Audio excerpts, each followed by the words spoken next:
Mapagi waduda anido momodokche. Wari watai ngihak tawraba tong anido thorei.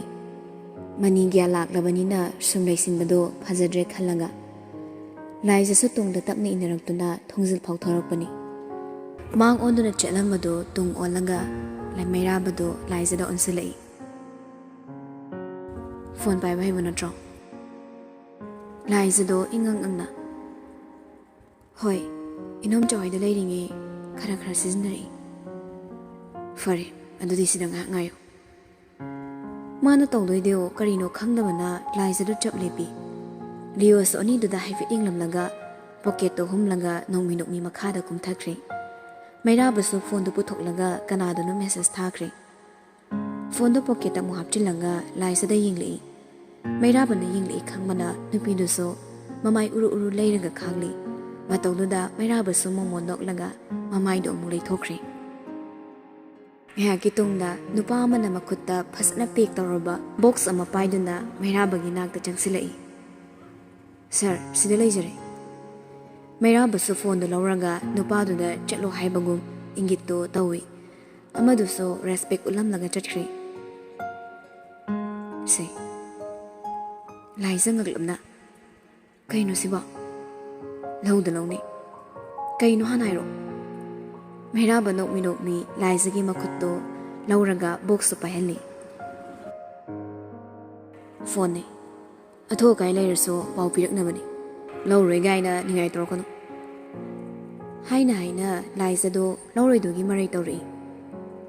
As yambo ai talleba. Hospital gi leiriba phone sida adum hairaki. Ai loba talle. Laisa marai tongno minangbo. Hojik matamdane phone ma pai vibese yam kanang razani. Aingondadi phone gi darka leite. Ai lauroi ai paining deba. Nang darka leitrasu ai diam le. Ai horen phone torokani. Phone do hanglaga thanam. Hek hangamdraba nang aina kaidogiyo. Makhutuna phone do hena chena pahelanga mai hut leiduna chatkri. Laisado ngakna leplaga kahori. Yambo ai tallemi. Phone sipoko yambo. Amado tana tasina kidre. Makhutna amana pocket humlaga namaduna thangalaga maide onsilakta. Bye to bagi mo ong hairamlaga nok tana kumthakre. Laisa su upai leta chatkiba mairabada amuk ying phone da amuk ying tawraga lehori.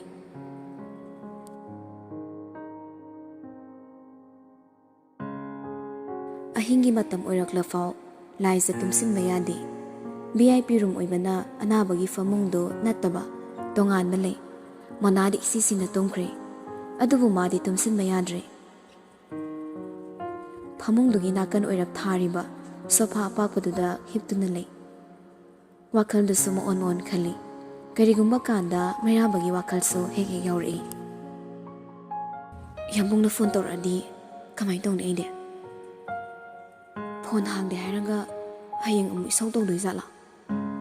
Kaiginoba aina yambungna haiba wa khuding yaningisibo. Mana khalisina kaino. Aibo pangmini khungang da pokpini khanuna sanagi khalibra. Wakhaldo khanna warip ama lauduna hiplambadagi tapna hogolaglaga nakan gi table da laiba phone da hapliba box so tapna laukhali. Bag tu mathang kaithoklaga manung da yauriba phone do lauthoi. Samsung Galaxy inau model duni. Laisa di khangzaba nate. Adubu phone do di masa ki matik nali.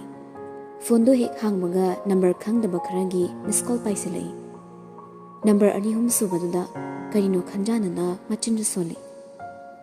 Kana no. Phone do hangbadi miku fadri adubu call ama satlaksili. Laisa so khangbelak poi phone do tapai khali. Wa mangange haiduna ya kabuga phone do dagi han hekta lakthari. Angang lang nami asamu sitrisi kaigino. Ai ne chatkibaga hangu haranga. Nasai da kyang kuire ai na dal tawrise. Haiba samindrisa kaigino. Yok torido laisa su machin machaduna khumnakado malubani. Adubu tapna khonjeldo nungsina kauri. Yambo. Mana taptharakpado tabada mairaba hena tapthakre. Nathairaga khudakki oina pakhunpiri. Nasado ingangala. nong thili thili chubase mi yam naganbani room do heater yawbani temperature do khara leitharaga heater do thaw laise tapna ngasai sister amana thabirami kakadi masa ki sudo do natro makhong do khara chi hairami aduga dum phakreda adubudi nong manni neraga tapna dum farakani da yamu hoina chenbi beini mera basu tapna noknaga hedi kaisu yawde da lion chi mangagdani noklingi yam mana sumaina mi da mak ko chin basa handak na amani urise kai no aise hanandi mabu yam phatamra pang nang rak liba laisagi wa da mera badano i nungsina chei anga wisidi fatte habanati masa khak luna tawzabani mase wathi khara ngangaga pakle leba fattabarom dadi nataba masa khak ta nungsiba mini adu khangde kai lai oknarabado laise so haifet gyan tabagi mo ongda nogle ani dong hayak tumi leine laise na amo tapna makha tari ado nangdi yambong wahangdo munna khalaga haisira hairoisira haibagi maragi thong wang malalaga lakpa wahang ni khangi nupa ma so gyan taba thubana tong na khumlei aise kaino khalibani migi ohongbadi ikhutna thinduna takpa ngammi adabu isagi ohongbadi khut thilaga takpa ngamde aise hongliko masigi waisa khanmanatana atopa henba magi maram ai khangdre aina tawrisa kaino haibaso isana gyan tasade gyan tarakpa mikupta kari oirakani haibagi jingnabasu poi ado ai gyan taningde ngasi aina lariba malang palsena hina wakhalbu inghalakpugum tawi aduna ai gyan taningde laisa ai angawo ina sum leisage lom lawo haising ado loina magyan taba ngamdrabaso khara lokshin bangammi laisa so wa makha khumangtre thongnang mayada thariba sofa duna makhong thangalaga famduna blanket machaduna masadu pulap niyom silaga thongnaw do ontoktuna tap tariba nongi nongliksing ado yengli Mairabaso magi kada leiriba mamal tangba chokri duda famlaga malang bagi tanthada jagoi sariba angauba curtain sing adugi marumda nonglik mabo amu yenglei anima phonuda nakongde thamli wadi amatangang na khidre wari leite hairibra natraga chimbal thonglon sinduna thamoyani do marol lonaribra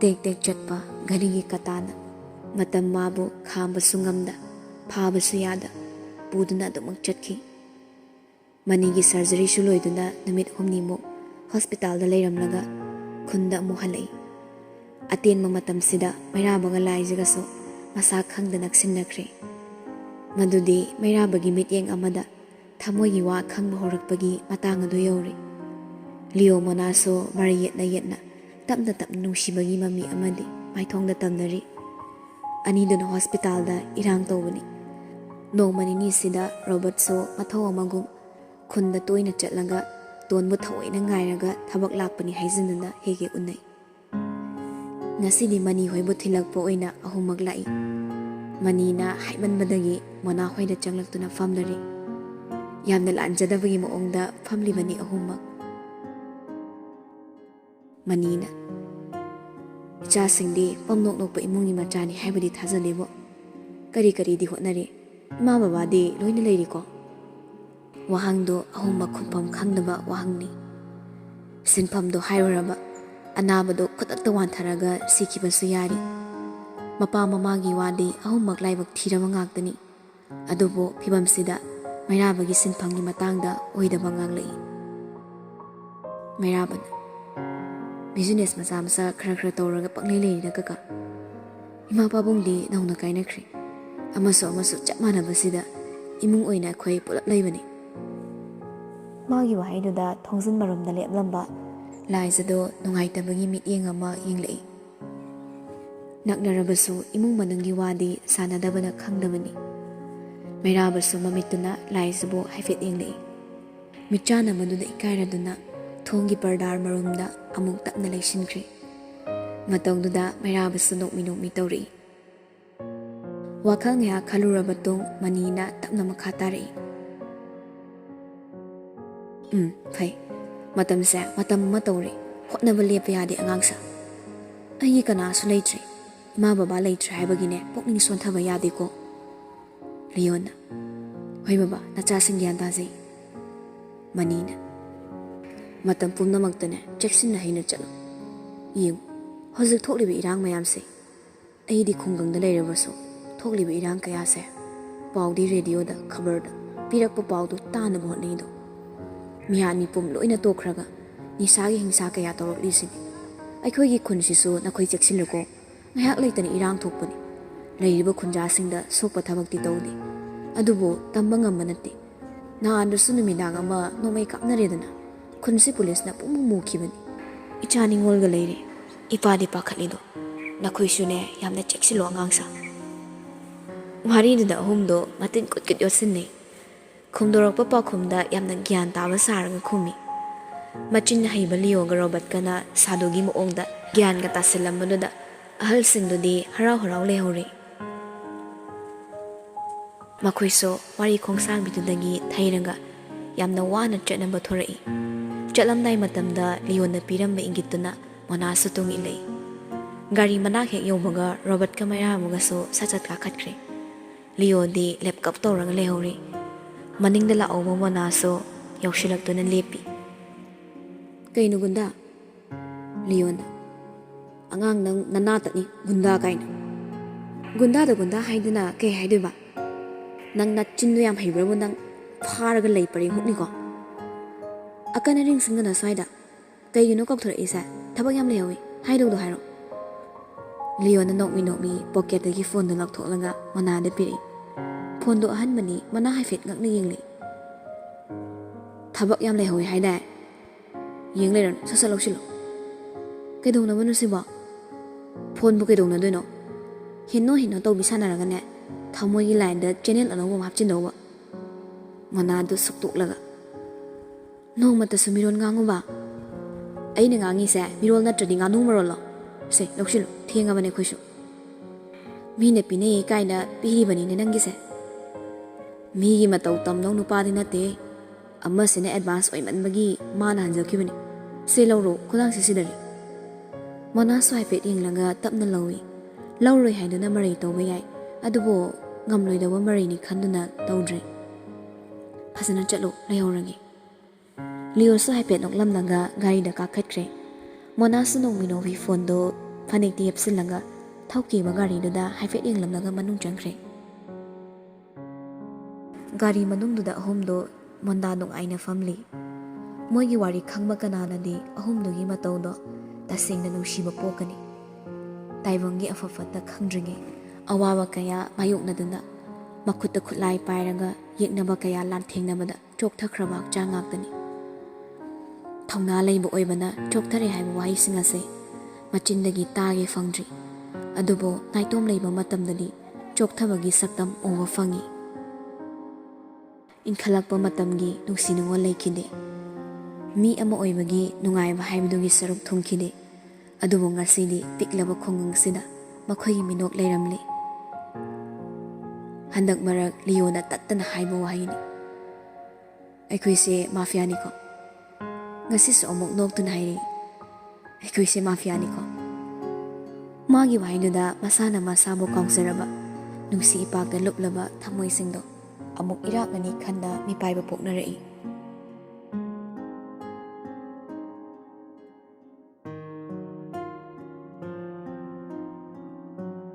Ngasidi numidangdo machin mana punna leiba fangli. Naumadi panghada haraukre. Machina pairakpa phone do mana pamba singado haiduna tharaga yingi. Angangi game khara sapchinkre. Game yak sanaraga YouTube da lairik takpagi yauribado amuk yingi. Pamungduda tharo olaga magidi nungaizabi oikre. Somda tonna chak thonglaga laizana insang semli. Tonso machi lakpaduda harausai. Wakal sa tayangi. Iche. Bachaw do na ba farani ko? ꯊꯥ ꯑꯃ ꯂꯩꯔꯒ checkup ꯆꯠꯇꯣꯏꯅꯤ ꯑꯗꯨꯗ ꯐꯖꯅ ꯈꯪꯒꯅꯤ ꯕꯥꯆꯧ ꯂꯥꯌꯦꯡꯕꯤ ꯍꯥꯏꯕ ꯁꯤꯇꯤꯗꯒꯤ ꯗꯗꯥꯁꯤꯡꯗꯣ ꯌꯥꯝ ꯐꯩ ꯁꯦꯜꯁꯨ ꯃꯣꯏꯅ ꯂꯣꯏꯅ ꯄꯨꯊꯣꯛꯄꯤ ꯍꯥꯏꯅ ꯂꯩꯐꯝ ꯆꯥꯐꯝ ꯍꯣꯁꯄꯤꯇꯥꯜꯒꯤ ꯃꯣꯏꯅ ꯂꯣꯏꯅ ꯇꯧꯔꯤꯅꯤ ꯑꯁ ꯑꯗꯨꯗꯤ ꯁꯦꯜ ꯌꯥꯝ ꯆꯪꯉꯝꯅꯤ ꯑꯗꯨꯗꯤ ꯆꯦ ꯃꯅꯥ ꯍꯥꯏꯗꯤ ꯀꯥꯏꯗꯩ ꯁꯤꯡꯅꯤ ꯁꯤꯡꯉꯛꯀꯅꯨ ꯍꯥꯏꯔꯛꯇ꯭ꯔꯣ ꯂꯥꯏꯖ ꯃꯃꯥꯏꯗꯣ ꯍꯥꯏꯒꯠꯂꯒ ꯌꯦꯡꯂꯛꯏ ꯃꯥꯅ ꯌꯦꯡꯂꯛꯂꯤꯕꯗꯣ ꯄꯥꯎꯈꯨꯝ ꯄꯤꯅꯅꯕꯅꯤ ꯃꯤꯒꯤ ꯃꯔꯜꯕꯨ ꯀꯩꯗꯧꯕꯩ ꯁꯤꯡꯉꯣꯏꯗꯣꯏꯅꯣ ꯕꯥꯆꯧ ꯐꯔꯒꯅꯦ ꯇꯞꯅ ꯇꯞꯅ ꯂꯩꯔꯤꯕ ꯂꯧꯁꯤꯡꯗꯣ ꯌꯣꯜꯂꯒ ꯑꯣꯏꯔꯁꯨ ꯁꯤꯡꯅꯤ ꯍꯥꯏꯕꯅꯤ ꯈꯪꯗꯦꯅ ꯑꯅꯥ ꯑꯌꯦꯛ ꯌꯥꯎꯔꯛꯄꯁꯦ ꯋꯥꯕꯖꯥꯠꯅꯤ ꯑꯗꯣ ꯍꯣꯁꯄꯤꯇꯥꯜꯗ ꯂꯩꯔꯤꯗꯣ ꯆꯦ ꯃꯣꯅꯥꯒꯤ ꯃꯕꯨꯡ ꯇꯥꯃꯣ ꯃꯥꯂꯦꯝꯗꯤ ꯅꯣꯡꯃꯇ ꯂꯥꯛꯇꯕ꯭ꯔꯥ ꯄꯥꯎꯕꯨ ꯇꯥꯔꯝꯃꯣꯏꯗ ꯑꯩꯈꯣꯏꯅꯁꯨ ꯍꯥꯏꯔꯨꯗ꯭ꯔꯦ ꯍꯥꯏꯔꯨꯔꯁꯨ ꯀꯩꯁꯨ ꯀꯥꯟꯅꯔꯣꯏꯗꯕ ꯆꯦ ꯑꯗꯨꯗꯤ ꯀꯩꯒꯤꯅꯣ ꯃꯥꯁꯨ ꯃꯆꯥꯅꯤ ꯍꯥꯏꯐꯝ ꯊꯣꯛꯇ꯭ꯔꯣ ꯇꯣꯟꯒꯤ ꯂꯣꯏ ꯅꯥꯏꯗꯕ ꯋꯥꯍꯪ ꯃꯌꯥꯝꯗꯣ ꯂꯥꯏꯖ ꯈꯨꯝꯐꯝ ꯈꯪꯂꯛꯇ꯭ꯔꯗꯨꯅ ꯋꯥ ꯑꯣꯟꯊꯣꯔꯛꯏ ꯆꯥꯛꯁꯨ ꯂꯣꯏꯁꯤꯟꯅꯕ ꯇꯧꯔꯁꯤꯁꯦ ꯍꯣꯁꯄꯤꯇꯥꯜꯗ ꯌꯥꯝ ꯅꯥꯜꯂꯤ ꯍꯥꯏꯕꯕꯨ ꯌꯨꯝꯗꯒꯤ ꯍꯦꯟꯕ ꯂꯩꯇꯦ ꯄꯣꯊꯥꯐꯝꯒ ꯈꯪꯗꯦ ꯆꯥꯛꯁꯦꯅꯦ ꯁꯠ ꯆꯥꯔꯒ ꯑꯝꯇ ꯄꯦꯟꯅ ꯄꯣꯊꯥꯈꯤꯁꯦ ꯍꯣꯏ ꯏꯆꯦ ꯍꯟꯗꯛ ꯃꯔꯛꯁꯦ ꯃꯩꯔꯥꯕꯅ ꯇꯧꯒꯗꯕ ꯊꯧꯗꯥꯡ ꯍꯦꯛ ꯀꯥꯎꯊꯣꯛꯂꯒ ꯅꯥꯀꯜ ꯑꯃꯗ ꯃꯥꯏ ꯑꯣꯟꯁꯤꯟꯈꯤꯕꯗ ꯌꯦꯛꯅꯕꯒꯤꯗꯤ ꯍꯦꯟꯅ ꯈꯨꯗꯣꯡ ꯆꯥꯕꯒꯤ ꯃꯃꯤ ꯑꯃ ꯑꯣꯏꯔꯛꯏ ꯃꯍꯥꯛꯀꯤ ꯄꯨꯟꯁꯤꯗꯤ ꯄꯣꯊꯥꯒꯅꯨ ꯍꯥꯏꯕꯅꯤ ꯅꯣꯡꯗꯝꯕ ꯃꯍꯥꯛꯅ ꯊꯤꯅ ꯇꯝꯂꯝꯂꯕ ꯃꯄꯣꯛꯅꯤ ꯑꯋꯥꯕꯒꯤ ꯄꯨꯟꯁꯤꯒ ꯂꯣꯏꯅꯗꯨꯅ ꯆꯠꯂꯨ ꯍꯥꯏꯕꯅꯤ ꯑꯗꯨꯕꯨ ꯃꯩꯔꯥꯕꯒꯤ ꯑꯁꯣꯟꯕ ꯃꯐꯝ ꯑꯃꯠꯇ ꯂꯩꯇꯕꯅ ꯉꯁꯤ ꯐꯥꯎꯕ ꯃꯥꯅ ꯄꯨꯝꯅꯃꯛ ꯃꯄꯨꯡ ꯉꯝꯗꯨꯅ ꯂꯥꯛꯄꯅꯤ ꯑꯗꯨꯕꯨ ꯉꯁꯤꯗꯤ ꯊꯦꯡꯅꯔꯦ ꯃꯍꯥꯛꯇꯣ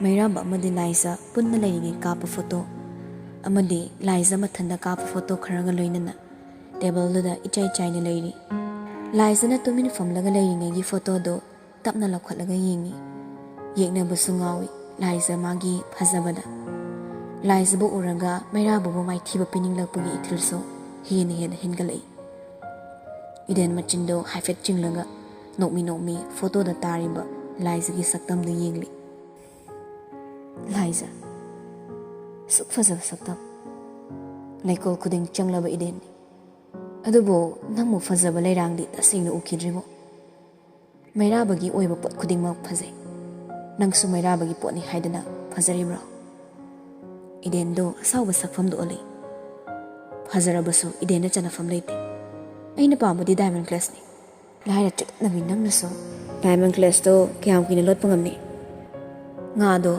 ꯑꯆꯝꯕ ꯉꯥ ꯅꯠꯇꯦ ꯅꯪꯅ ꯇꯔꯥꯏ ꯌꯣꯟꯊꯣꯛꯀꯗꯕꯁꯨ ꯅꯠꯇꯦ ꯐꯖꯅ ꯍꯥꯏꯔ ꯌꯦꯡꯅꯤ ꯌꯥꯗ꯭ꯔꯕ ꯅꯄꯨꯟꯁꯤꯗꯨ ꯍꯤꯡꯅ ꯃꯩꯅꯨꯡꯗ ꯂꯩꯕꯒꯤ ꯃꯩꯆꯥꯛ ꯈꯥꯡꯍꯟꯅꯤ ꯏꯗꯦꯟꯗꯣ ꯎꯁꯤꯠꯇꯅ ꯅꯣꯛꯂꯒ ꯅꯥꯀꯟꯗ ꯊꯥꯜꯂꯤꯕ ꯁꯦꯟꯇꯦꯠ ꯀꯦꯟꯗꯜꯗꯨꯗ ꯂꯥꯏꯖꯒꯤ ꯐꯣꯇꯣꯗꯣ ꯃꯩ ꯆꯨꯈꯠꯂꯒ ꯇꯥꯡꯒꯣꯏ ꯇꯥꯅ ꯆꯠꯍꯜꯂꯤ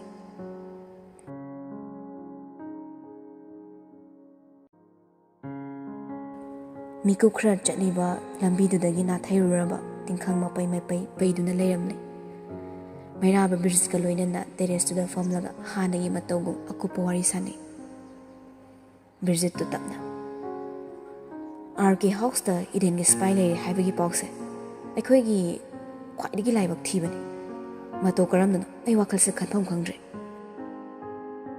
ꯃꯩꯔꯥꯕꯗꯣ ꯊꯧꯁꯥꯗ ꯑꯁꯨꯛ ꯆꯦꯛꯁꯤꯟꯅ ꯊꯝꯂꯤꯕ ꯃꯐꯝꯁꯤꯗ ꯌꯦꯛꯅꯕꯒꯤ ꯈꯣꯡꯒꯨꯜ ꯃꯃꯤ ꯇꯥꯔꯛꯂꯕ ꯄ꯭ꯂꯥꯟ ꯈꯨꯗꯤꯡꯃꯛ ꯍꯥꯏꯕꯒꯤ ꯃꯔꯝꯁꯨ ꯑꯣꯏꯔꯛꯏ ꯋꯥꯈꯜ ꯊꯣꯛꯂꯣꯏꯗꯕꯒꯤ ꯃꯔꯝ ꯂꯩꯇꯦ ꯂꯥꯟꯁꯤꯜꯂꯛꯄ ꯌꯥꯔꯣꯏ ꯍꯥꯏꯗꯅ ꯆꯩꯈꯩ ꯆꯤꯡꯂꯒ ꯊꯝꯂꯤꯕ ꯃꯐꯝꯁꯤꯗ ꯂꯥꯟꯁꯤꯜꯂꯛꯂꯕꯗꯤ ꯑꯩꯈꯣꯏꯒꯤ ꯇꯧꯐꯝ ꯊꯣꯛꯄꯗꯣ ꯇꯧꯕ ꯇꯥꯕꯅꯤ ꯕ꯭ꯔꯤꯖꯤꯠꯇꯣ ꯃꯈꯥ ꯇꯥꯅ ꯍꯥꯏꯒꯗꯧꯔꯤꯕ ꯋꯥꯗꯣ ꯍꯥꯏꯁꯤꯔꯥ ꯍꯥꯏꯔꯣꯏꯁꯤꯔꯥ ꯈꯜꯂꯤ ꯍꯥꯏꯔꯒꯅ ꯀꯔꯤ ꯍꯥꯏꯗ꯭ꯔꯒꯅ ꯀꯔꯤ ꯈꯟꯅ ꯇꯞꯅꯗꯨꯝ ꯃꯈꯥ ꯇꯥꯔꯛꯏ ꯁꯔ ꯑꯗꯨꯒ ꯑꯃꯅ ꯃꯩꯔꯥꯕ ꯕ꯭ꯔꯤꯖꯤꯠꯄꯨ ꯌꯦꯡꯂꯛꯏ ꯃꯥꯏꯊꯣꯡꯗ ꯎꯕꯗ ꯅꯤꯡꯁꯤꯡ ꯃꯥꯡꯁꯤꯟꯅꯔꯤꯕꯒꯤ ꯃꯃꯤꯗꯣ ꯎꯔꯗꯨꯅ ꯍꯥꯏꯔꯛꯏ ꯍꯥꯏꯕꯤꯌꯨ ꯀꯀꯥ ꯀꯔꯤ ꯍꯥꯏꯅꯤꯡꯕꯅꯣ ꯁ꯭ꯄꯥꯏꯁꯤꯡꯗꯣ ꯏꯕꯦꯝꯃ ꯂꯥꯏꯖꯒꯤ ꯃꯔꯝꯗ ꯈꯔ ꯊꯤꯒꯠꯂꯦ ꯍꯥꯏꯕꯒꯤ ꯄꯥꯎ ꯑꯃꯁꯨ ꯐꯪꯉꯤ ꯍꯟꯗꯛꯃꯨꯛꯇꯤ ꯃꯩꯔꯥꯕꯗꯣ ꯉꯥꯊꯔꯒ ꯐꯝꯂꯝꯕ ꯃꯁꯥꯗꯣ ꯍꯥꯏꯐꯦꯠ ꯇꯤꯡꯈꯠꯂꯒ ꯕ꯭ꯔꯤꯖꯤꯠꯄꯨ ꯌꯦꯡꯂꯛꯏ ꯕ꯭ꯔꯤꯖꯤꯠ ꯇꯞꯅ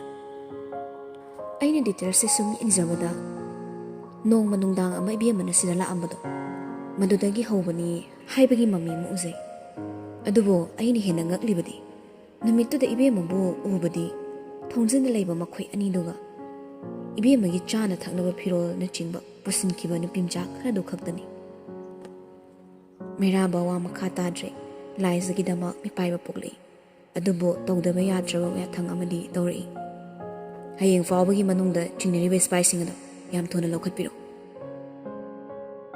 adubu sir matang matam yenglaga aikhoi tapthase makhoi bu phongna lokhatluba matamda atai atopa kaya amadai Jackson khongdangda khumang choksilakadori munna khanase sir tapna tapna pumna mamang hannaba lambi oini yatpana fagadra khanje tapna tapna uchi falang uke habagi thorangdo ai pamdre hayeng khopumda leiba building da loina bukhatpiro yathangni kakpa yadraba yathang hitokpa yadaba tapna tapna wakhal munna khalaga thabak tawramba mahakado ngasidi taha lawrak phirep ama yathang oina pikre Birjil sukuina famlamdre wari de loibaga hayengi dama sem sanaba langkre Mairabadi maikai mari thongnan mamsilaklaba atiyaduda yenglaga wakhal khalli laizagi information thigatle tabada mahak wakhal lei tadre laizasi magi kanano hanglabadi ma khumfam khangloi adubu laizada khasatang suglakadabagi mami ubada wakhaldo leitadre wakhal khanba yaba khallabato phone langthoklaga laizada call tori ring mari rak mangarak chatlabato phone da sapai khalei tumaba kanano khanjil da mera bandongli nawbro mane nang kanano nokpado hanjilaga tapna khumlei nabaine nawbu hazaktada harawna kori ibai haune chak charamba nangbo jare aduga phone da game sanarambani angang na phone da yam ngawno ko larik kade padrabo nangbo larik su paina phone dagi larik su pa ba yai ibai ibai na khangsu khangdana akhoi chena so ekta che phone yenge larik pa dina mi phone da pa badu bo hoi na hoine larik pa bo iradi yaine ado nanguna che dagi phone yengbado ngai bro nangi suma lebiyo ro hayeng wai jawranga oina lebiyo hosi parandi ichena phuni nase se am kizaba ngangi ne na kizai khangaba aduga ni bai ngasai sunu pa amana phone toreba ado aina pairo bagi ichena mu chaiba adugi ne ai kidani bai na phone torokpada kanano lawri do angang dugi waduda mairabado mafatta khoidok sawale atai walo ina tokhraga nupa ma phone tori haibadada isong langkhatkre sarong saro nawbadon silei mare kai de nupa kanana phone tori isa nupa do masa khangbra khangde ibai aini chena kanano hangbada company dagi ibai ni haiba mairabado tingsokre laizana angang da laknarami do madi khangdabana tasengna sawningli sauning madu khanglaga taptharaga hai nawba ai waige munata tagi bai nui chi laizagi ibai aina tara kalam lei tawne hayeng kai nupa na wari hek sara aba aingonda hairkadab mana machin thiri ni ko aina tana laizaga nabai kalam ta leidabani nui chena topa nupa da ibai ko hairso ko be yaroi ko nawbadi tarangni hairiwa wado gyan khara tai khara ni tade adubo mairabada ngawzaba ngangina harawra khulei hoi ibai ichena topa nupa wari sara so ibai da takthokina lauksingi ko angang duna henjilakpaduda mairaba sanonglai ado nangmu game sanaba pendribo noi cheda phone amta piyudana mabu kadai lekige ichi recon fengobani laaga pige ai bai da wahi toranga ke wano hayone adubur ibai hayeng do ai happy birthday ni bo aduna ibai sala o hana hage towa mairaba do haifet ngai nawbagi birthday oiranga laizana mangjong na hairaktabado waronggi towi adubo nawbagi wado oina onsilai lake gift fasabam sapurake ko nangbu kari pamgi kai leronge nawba ipangpang na khumlai gift laina dei bai aina pamadi yam lei adoi sa khoi chena mingon na gift haiba yade min harau lupa 10 pirasu lauduni mingon na pot layu haiganu hai aduga ko aigi birthday la aso cake chaba phangoi aigi birthday khudingi ichena ne chak matum taraga cake saraga e ꯑꯗꯨꯅ ꯍꯦꯟꯅ cake ꯑꯁꯦꯡꯕ ꯆꯥꯕ ꯐꯪꯉꯣꯏ꯫ ꯃꯩꯔꯥꯕ ꯉꯛꯅ ꯆꯥꯛꯅ cake ꯁꯥꯔꯒ ꯀꯛꯏꯕ ꯑꯗꯨꯗꯤ ꯀꯩꯒꯤ? ꯑꯗꯨꯕꯨꯔꯣ cake ꯂꯩꯅꯕ ꯄꯩꯁꯥ ꯂꯩꯇꯕꯒꯤ꯫ ꯀꯦꯛꯇꯤ ꯇꯥꯡꯁꯨ ꯇꯥꯡꯉꯤ, ꯏꯆꯦꯅ ꯄꯩꯁꯥ ꯂꯩꯇꯦ ꯍꯥꯏꯕꯗ ꯑꯩꯁꯨ ꯀꯦꯛ ꯑꯁꯦꯡꯕ ꯀꯛꯅꯤꯡꯗꯦ꯫ ꯑꯗꯨ ꯏꯕꯥꯏ ꯆꯥꯛꯀꯤ ꯀꯦꯛꯁꯦ ꯌꯥꯝ ꯍꯥꯎꯖꯥꯠꯅꯤꯉꯣ, ꯅꯪ ꯍꯌꯦꯡ ꯆꯥꯔ ꯈꯪꯅꯤ꯫ ꯏꯄꯪ ꯄꯪꯅ ꯍꯥꯏꯗꯣꯔꯛꯂꯤꯕ ꯑꯉꯥꯡꯗꯨꯒꯤ ꯋꯥꯍꯪꯗꯨꯗ ꯃꯩꯔꯥꯕꯁꯨ ꯃꯥꯏꯊꯣꯡ ꯍꯣꯡꯉꯤ꯫ ꯌꯥꯝꯅ ꯅꯣꯛꯅꯤꯡꯗꯕ ꯃꯤꯅꯣꯛ ꯑꯃ ꯅꯥꯎꯕꯒꯤꯗꯃꯛ ꯅꯣꯛꯅꯕ ꯍꯣꯠꯅꯕꯗꯨꯐꯥꯎ ꯉꯝꯗ꯭ꯔꯗꯨꯅ ꯉꯥꯏꯍꯥꯛ ꯇꯨꯃꯤꯟ ꯂꯩ꯫ ꯑꯉꯥꯡ ꯏꯑꯣꯏ ꯑꯣꯏꯅ ꯂꯥꯏꯖꯅ ꯄꯨꯔꯝꯒꯗꯕ ꯄꯣꯠꯂꯨꯝ ꯃꯌꯥꯝꯗꯨ ꯈꯜꯂꯨꯔꯒ ꯃꯁꯥꯗꯣ ꯂꯨꯝꯊꯔꯤ꯫ ꯑꯗꯨꯕꯨ ꯂꯥꯏꯖꯒꯤ ꯑꯋꯥꯕꯁꯤꯗꯤ ꯃꯥꯅ ꯈꯨꯠ ꯀꯥꯞꯄꯤ ꯑꯃ ꯀꯥꯞꯈꯤꯕꯗ ꯃꯥꯡꯍꯟꯕ ꯉꯝꯃꯤ꯫ ꯂꯨꯔꯤꯕꯗꯤ ꯑꯅꯝ ꯀꯟꯕꯤ ꯑꯉꯥꯡꯗꯨꯅ ꯃꯤꯒꯤ ꯃꯇꯦꯡ ꯂꯧꯔꯣꯏ ꯍꯥꯏꯗꯨꯅ ꯂꯩꯕꯗꯨꯅ ꯍꯦꯟꯅ ꯎꯄꯥꯏ ꯂꯩꯈꯤꯗꯦ꯫ ꯀꯣꯟ ꯐꯦꯡꯕ ꯂꯣꯏꯔ ꯆꯪꯉꯛꯄꯗ ꯅꯥꯎꯕꯅ ꯐꯣꯟꯗꯨ ꯅꯞꯂꯒ ꯂꯩꯔꯝꯕꯗꯨ ꯎꯕꯗ ꯄꯤꯁꯨꯝꯗꯣ ꯁꯨꯛꯂꯒ ꯆꯪꯁꯤꯜꯂꯛꯏ꯫ ꯒꯦꯝ ꯁꯥꯟꯅꯒꯦꯅ ꯍꯥꯏꯔꯒ ꯐꯣꯟ ꯅꯞ ꯂꯩꯔꯝꯃꯤꯁꯤꯅ ꯀꯅꯥꯒꯤ? ꯑꯉꯥꯡꯅ ꯄꯥꯈꯪ ꯁꯥꯕ꯭ꯔꯕꯨꯅꯦ, ꯅꯅꯥꯗꯨ ꯂꯩꯔꯨꯔꯣ꯫ ꯁꯦꯀꯦꯟ ꯐꯥꯗꯦ ꯅꯥꯎꯕꯁꯨ ꯃꯆꯤꯟ ꯃꯆꯥꯗꯣ ꯌꯧ ꯈꯨꯝꯂꯛꯏ꯫ ꯏꯕꯥꯏꯅꯤ ꯈꯪꯉꯕꯣ? ꯏꯆꯦꯅ ꯀꯣꯟ ꯐꯦꯡꯉꯦ ꯍꯥꯏꯗꯨꯗ ꯉꯥꯏꯕꯤꯔꯝꯕ, ꯁꯥꯟꯅꯖꯔꯨꯇꯣ ꯑꯩꯈꯣꯏ ꯇꯨꯝꯖꯧꯔꯒꯦ꯫ ꯄꯤꯛꯈꯩ ꯐꯣꯟꯗꯨꯅ ꯃꯆꯦꯗꯣ ꯀꯤꯠ ꯅꯝꯁꯤꯜꯂꯝꯂꯒ ꯐꯃꯨꯡꯗ ꯄ꯭ꯔꯞ ꯀꯥꯈꯠꯈ꯭ꯔꯦ꯫ ꯃꯆꯤꯟ ꯃꯅꯥꯎꯒꯤ ꯃꯇꯧꯗꯣ ꯃꯤꯠꯅ ꯎꯔꯗꯨꯅ ꯃꯩꯔꯥꯕꯁꯨ ꯅꯣꯛꯃꯤ ꯅꯣꯛꯃꯤ ꯇꯧꯔꯤ꯫ ꯂꯥꯏꯖ ꯅꯥꯎꯕꯕꯨ ꯄꯩꯔꯞ ꯌꯦꯡꯂꯒ ꯃꯨꯔꯨꯝ ꯁꯣꯜꯂꯤ꯫ ꯑꯁꯤꯒꯤ ꯄꯤꯛꯇ꯭ꯔꯨꯁꯦ ꯉꯁꯤ ꯂꯣꯏ ꯆꯥꯏꯅꯤꯁꯦ꯫ ꯃꯃꯤꯠꯇꯨ ꯐꯣꯟꯗꯨꯗ ꯍꯥꯏꯐꯦꯠ ꯌꯦꯡꯂꯒ ꯅꯥꯀꯣꯡꯗ ꯊꯝꯃꯤ꯫ ꯌꯥꯝꯕꯣ, ꯃꯩꯔꯥꯕꯁꯨ ꯅꯣꯛꯃꯤ ꯅꯣꯛꯃꯤ꯫ ꯍꯥꯎꯅꯦ, ꯀꯩ ꯍꯥꯏꯅꯤꯡꯕ ꯂꯩꯒꯦ ꯐꯣꯟ ꯇꯧꯔꯛꯏꯁꯤꯕꯣ? ꯏꯁ, ꯃꯔꯝ ꯂꯩꯇ꯭ꯔꯗꯤ ꯐꯣꯟ ꯇꯧꯔꯛꯄ ꯌꯥꯗ꯭ꯔꯣ ꯍꯥꯏꯁꯦ? ꯑꯗꯨꯏ ꯅꯠꯇꯦꯗ, ꯃꯔꯩ ꯍꯥꯟꯅꯦꯛꯇ ꯇꯧꯒꯦ ꯇꯧꯏ ꯌꯥꯝꯕꯨ ꯅꯪꯁꯦ꯫ ꯇꯨꯡꯗ ꯃꯥꯡꯗ ꯆꯪꯃꯤꯟꯅꯔꯛꯄ ꯇꯣꯟꯗꯣ ꯃꯆꯦꯒꯤ ꯋꯥꯔꯤꯗꯨꯗ ꯐꯝ ꯊꯥꯅ ꯊꯥꯅ ꯅꯣꯛꯐꯦꯠ ꯇꯧꯔꯛꯏ꯫ ꯇꯣꯟꯅ ꯅꯣꯛꯄ ꯎꯕꯗ ꯂꯥꯏꯖꯁꯨ ꯀꯥꯗꯒꯤ ꯊꯣꯔꯛꯇꯨꯅ ꯃꯥꯡꯒꯣꯜꯒꯤ ꯈꯣꯛꯇꯦꯜ ꯂꯩꯕꯗꯨꯗ ꯂꯦꯞꯄꯤ꯫ ꯃꯩꯔꯥꯕꯅ ꯇꯨꯃꯤꯟ ꯂꯩꯈꯤꯕꯗꯨꯗ ꯅꯝꯀꯧ ꯀꯧꯁꯤꯜꯂꯛꯏ꯫ ꯌꯥꯝꯕꯨꯡ꯫ ꯀꯩꯅꯣ? ꯏꯁ, ꯈꯣꯟꯗꯥꯁꯤꯗꯤ꯫ ꯈꯣꯟꯗꯥ ꯀꯥꯏꯅ ꯑꯉꯥꯡ ꯅꯨꯡ ꯆꯩ ꯆꯥꯒꯦꯔꯣ? ꯌꯥꯔꯦ ꯕꯥ, ꯀꯩ ꯂꯩꯔꯒꯦ ꯐꯣꯟ ꯇꯧꯔꯛꯏꯁꯦ ꯍꯥꯏꯕꯒꯤꯁꯨ ꯑꯁꯨꯛ ꯁꯥꯎꯕ꯭ꯔꯥ? ꯁꯣꯏꯗꯅ ꯍꯥꯏꯗꯣꯛꯈꯤꯕꯅꯤ, ꯁꯥꯎꯔꯅꯣꯕ꯫ ꯑꯗꯨꯒꯤ ꯁꯥꯎꯕ ꯅꯠꯇꯦ ꯑꯩꯒꯤꯁꯦ꯫ ꯑꯗꯨꯗꯤ ꯀꯩꯒꯤ ꯁꯥꯎꯔꯤꯕ? ꯃꯔꯝꯗꯨ ꯅꯁꯥ ꯈꯪꯗ꯭ꯔꯣ? ꯀꯥꯎꯔꯨꯔꯕ ꯋꯥꯔꯤꯗꯣ ꯑꯃꯨꯛ ꯅꯤꯡꯁꯤꯡꯂꯛꯇꯨꯅ ꯏꯁꯧ ꯍꯧꯔꯛꯄꯅꯤ꯫ ꯑꯗꯨꯕꯨ ꯂꯥꯏꯖꯅ ꯋꯥꯗꯨ ꯊꯩꯗꯣꯔꯛꯏ꯫ ꯌꯥꯔꯦꯁꯦ, ꯑꯩ ꯀꯩꯝꯇ ꯈꯪꯖꯗ꯭ꯔꯦ꯫ ꯌꯥꯝꯕꯨꯡꯅ ꯏꯁꯧ ꯂꯥꯡꯕꯗꯅꯦ ꯍꯥꯏꯒꯤ ꯈꯟꯕ ꯋꯥꯒ ꯂꯣꯏꯅ ꯀꯥꯎꯈ꯭ꯔꯦ꯫ ꯃꯩꯔꯥꯕꯗꯨ ꯇꯞꯊꯔꯛꯏ꯫ ꯏꯁꯧ ꯂꯥꯡꯕꯗꯨ ꯍꯧꯕꯗ ꯉꯥꯏꯔꯤ꯫ ꯑꯗꯨꯕꯨ ꯂꯥꯏꯖ ꯅꯨꯡꯉꯥꯏꯔꯝꯂꯣꯏ ꯈꯟꯗꯨꯅ ꯑꯃꯨꯛ ꯇꯞꯊꯈ꯭ꯔꯦ꯫ ꯀꯩ ꯋꯥꯅꯣ ꯍꯥꯏꯔꯣ? ꯂꯥꯏꯖ ꯇꯞꯅ ꯅꯣꯛꯂꯒ ꯏꯁꯧ ꯊꯨꯅ ꯐꯩꯗ꯫ ꯃꯩꯔꯥꯕꯗꯨ ꯀꯟꯇꯛꯅ ꯑꯃꯨꯛ ꯍꯧꯔꯛꯎꯔꯣ? ꯍꯧꯅꯣ, ꯑꯩ ꯋꯥ ꯍꯥꯏꯒꯦꯕ꯫ ꯍꯥꯏꯔꯣꯗꯅ, ꯉꯥꯏꯔꯦ꯫ ꯑꯗꯨꯕꯨꯔꯣ, ꯉꯁꯥꯏꯅꯦ ꯅꯥꯎꯕꯅ ꯐꯣꯟ ꯄꯥꯏꯔꯤꯉꯩꯗ ꯅꯨꯄꯥ ꯑꯃꯅ ꯀꯣꯜ ꯇꯧꯔꯛꯑꯦꯕ꯫ ꯑꯩꯅ ꯄꯥꯏꯕ ꯀꯥꯟꯗ ꯐꯣꯟ ꯁꯔꯚꯤꯁꯤꯡꯒꯤ ꯃꯤꯅꯤꯅ ꯅꯨꯡꯉꯥꯏꯇꯕ ꯂꯩꯔꯁꯨ ꯅꯝꯕꯔꯁꯤꯗ ꯄꯥꯎ ꯄꯤꯔꯛꯑꯣ ꯀꯥꯏꯅ ꯍꯥꯏꯔꯛꯏꯕ꯫ ꯅꯪꯅ ꯄꯤꯔꯛꯏꯁꯦ ꯐꯣꯟ ꯑꯌꯥꯗꯕ꯭ꯔꯣ? ꯂꯥꯏꯖꯒꯤ ꯋꯥꯉꯥꯡꯗꯨꯗ ꯃꯩꯔꯥꯕꯁꯨ ꯍꯥꯏꯐꯦꯠ ꯉꯥꯎꯏ꯫ ꯏꯍꯟ ꯍꯟꯕ ꯐꯣꯟꯗꯨꯗ ꯁꯔꯚꯤꯁꯤꯡꯒꯤ ꯋꯥ ꯍꯩꯖꯤꯜꯂꯛꯄꯗꯣ ꯋꯥꯈꯜꯗ ꯆꯤꯡꯅꯒꯨꯝꯁꯨ ꯇꯧꯔꯛꯏ꯫ ꯑꯗꯨꯕꯨ ꯍꯧꯖꯤꯛꯀꯤ ꯑꯣꯏꯅꯗꯤ ꯂꯥꯏꯖꯅ ꯋꯥꯈꯜ ꯍꯦꯟꯅ ꯈꯟꯗꯅꯕ ꯂꯥꯏꯊꯣꯛꯅ ꯍꯥꯏꯔꯛꯏ꯫ ꯐꯣꯟꯗꯣ ꯑꯍꯟꯕꯅꯦ, ꯋꯥꯔꯦꯟꯇꯤ ꯃꯇꯝ ꯈꯔ ꯂꯩꯕꯅꯦ, ꯑꯗꯨꯅ ꯃꯄꯨꯅ ꯍꯥꯏꯔꯛꯄ ꯑꯣꯏꯔꯝꯅꯤ꯫ ꯋꯥꯗꯨꯗ ꯊꯥꯖꯔꯗꯨꯅ ꯂꯥꯏꯖꯁꯨ ꯃꯀꯣꯛ ꯅꯣꯝꯃꯤ꯫ ꯑꯣ, ꯑꯩꯗꯤ ꯑꯩꯉꯣꯟꯗ ꯈꯥꯏꯔꯛꯄ ꯃꯤ ꯃꯥꯜꯂꯨꯔꯦ, ꯊꯤꯅ ꯆꯩꯒꯦꯁꯨ ꯇꯧꯔꯨꯔꯦ꯫ ꯃꯩꯔꯥꯕꯗꯣ ꯅꯣꯛꯂꯛꯏ꯫ ꯀꯔꯤ ꯅꯣꯛꯅꯤꯡꯕ ꯌꯥꯎꯕꯅꯣ ꯈꯪꯗꯦ, ꯂꯥꯏꯖꯒꯤ ꯋꯥꯍꯩꯗ ꯃꯥ ꯍꯦꯛꯇ ꯅꯣꯛꯅꯤꯡꯉꯤ꯫ ꯆꯤꯝꯕꯥꯜꯗ ꯅꯣꯛꯂꯕꯁꯨ ꯋꯥꯈꯜꯗꯤ ꯂꯥꯛꯏ꯫ ꯐꯣꯟꯗꯨ ꯂꯩꯕꯗ ꯉꯥꯏꯔꯤ ꯑꯃꯁꯨꯡ ꯐꯣꯟꯗꯨꯗ ꯌꯥꯎꯔꯤꯕ ꯀꯟꯇꯦꯛꯁꯤ ꯃꯩꯔꯥꯕ ꯃꯊꯟꯗꯅꯤ꯫ ꯃꯥ ꯍꯥꯏꯐꯦꯠ ꯆꯃꯝꯅꯅ ꯇꯨꯃꯤꯟ ꯂꯩ꯫ ꯇꯨꯃꯤꯟ ꯂꯩꯔꯕꯁꯨ ꯋꯥꯈꯜꯗꯤ ꯃꯔꯣꯜ ꯂꯣꯜꯂꯤ꯫